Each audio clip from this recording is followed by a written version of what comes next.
Once upon a time in a DreamWorks studio, Hans Zimmer, the head of music at that time, found himself drowning in a sea of demo tapes, all desperately trying to mimic the legendary John Williams. Zimmer, ever the rebel, questioned why Spielberg would settle for a copy when the real deal was just 22 steps away from his office. Wise words came from a man who would later don a bathrobe to accept his Oscar, earned for the creation of the mind-bending music of Dune. In a world where other sci-fi scores scream heroics, love and space battles, Dune holds back. It's a slow burn, requiring patience, like waiting for a caffeine buzz in a decaf world. Opinions on the Dune soundtrack vary. Some passionately endorse it, whilst others argue that it resembles a slowed-down version of the Windows welcome chime.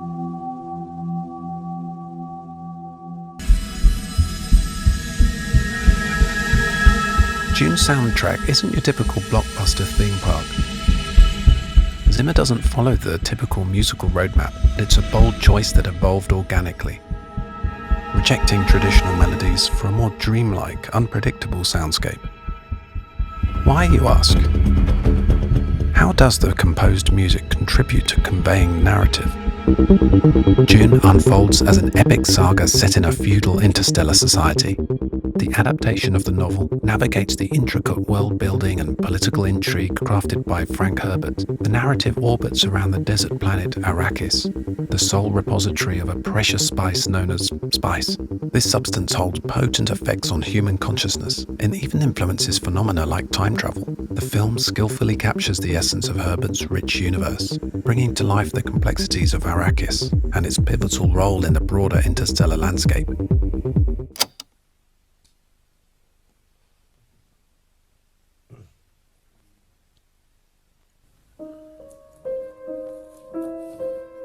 Zimmer, the maestro with around 250 soundtracks under his belt, including hits like Rain Man,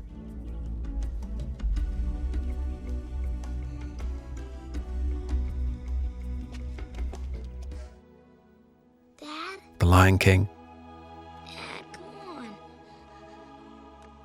gotta get up. We gotta go. Well, it's very European, it's very personal. That's my voicing, and that's my Mozart, my Germany, my... yeah. Gladiator,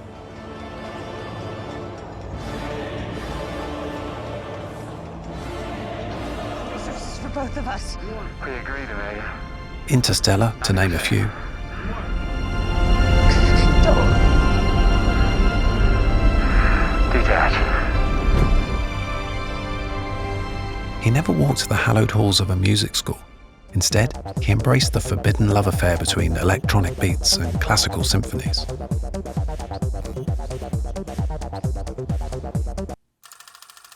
But let's rewind the tape to the days of silent films, where live pianists would play dance tunes, marches, and opera themes to accompany the on-screen antics.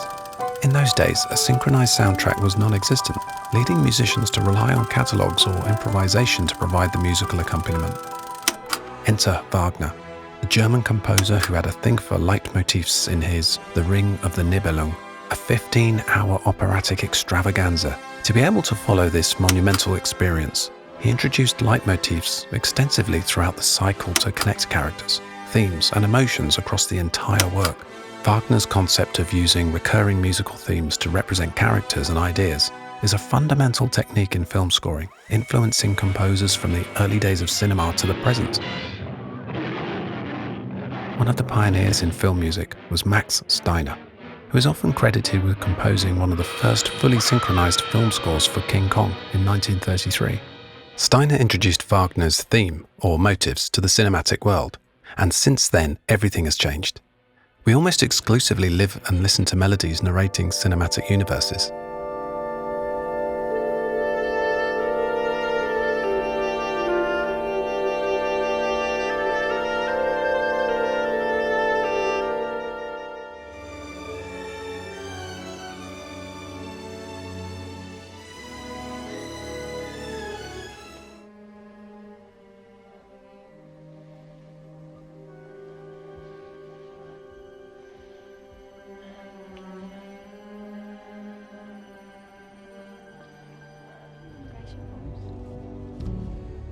And Hans Zimmer used this also, no question in previous films.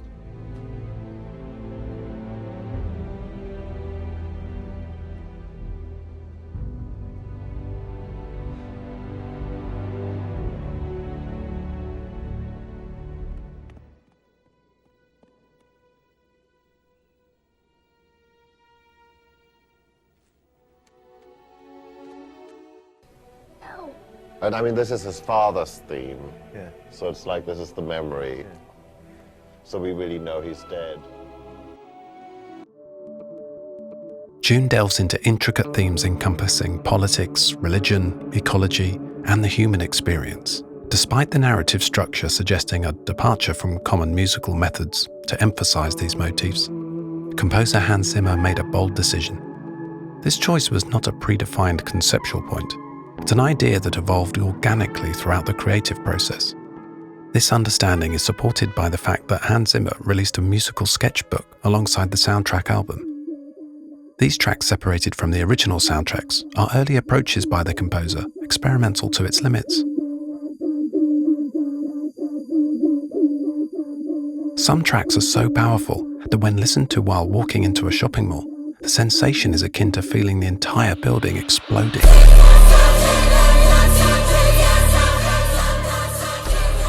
These musical sketches are heavily theme-oriented. Zimmer experimented with various musical instruments and vocal performances in these early ideas, some of which extended up to 10 minutes in length. So later, the themes almost vanished from the final score. Hans Zimmer, the musical maverick, decided to craft Dune's music using two methods: the ethereal human voice, expanding the musical sphere into the realm of sound effects. Paul, the son of Duke Leto Atreides and Lady Jessica, possesses special abilities due to the Bene Gesserit training of his mother. He has heightened senses and a prescient awareness of the future.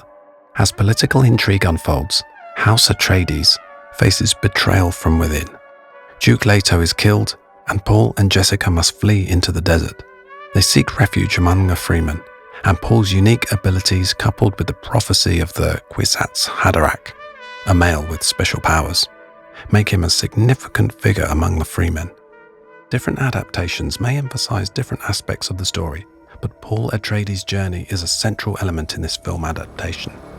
The director, Denis Villeneuve, maneuvered the film narrative from an objective perspective to a subjective one, highlighting the internal and external struggles of Paul to become aware of his destiny.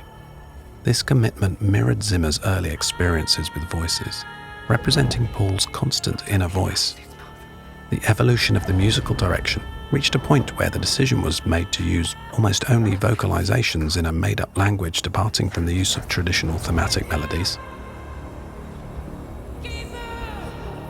Only I will remain.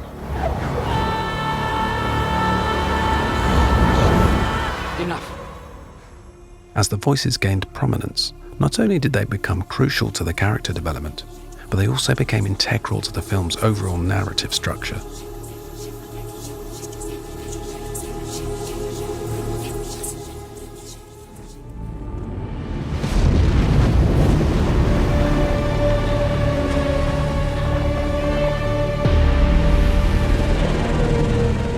The Dune soundscape is more than music. It's a full-blown foley party. Zimmer's magic turns instruments into ambience, obliterating the need for traditional sound effects, because some instruments imitate ambience so well.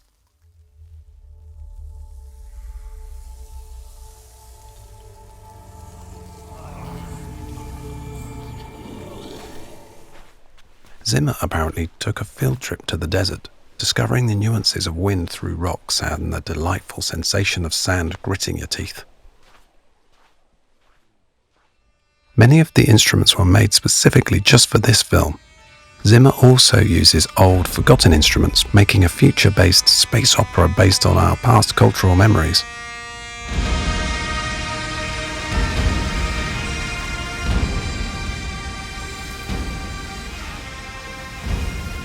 In this musical landscape, ideas, sounds, and identifiable elements recur, but not consistently in the same manner, and not always with the same meaning.